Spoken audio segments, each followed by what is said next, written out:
došao sam iz Splita s idejom da otvorimo ovdje neki kafić, čisto ovako radi nas, da imamo nešto, da nam nije dosta, da imamo neku animaciju.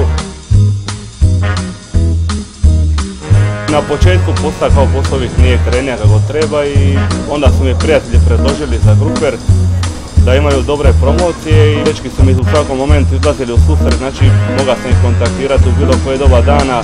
stalno su mi bili pristupačni, dostupni na mobitel, tako da sam jednostavno odlučio da je to dobar marketinški potez, što se na kraju pokazalo kao stvarno vrlo dobra stvar.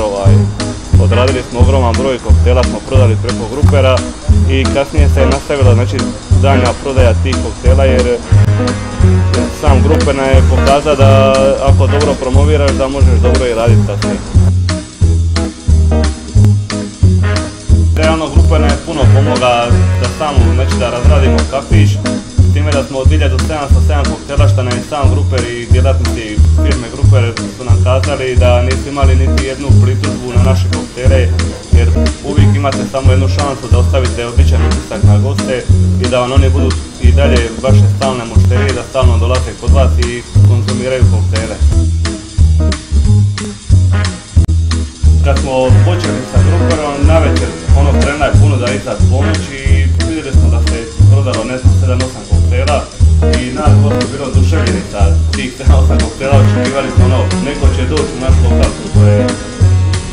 bilo onako, nismo imali nešto posla i ujutro kad smo se vratili ponovno na posla, kad smo došli kroz jutro,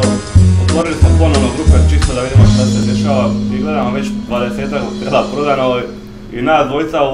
šokirani, ta 20 koktela, to je super. I poslije toga smo svako malo radili refresh na Gruperu i gledamo neki brojka je rasta do 50, do 100, tako da šta da kažem, hvala Gruper.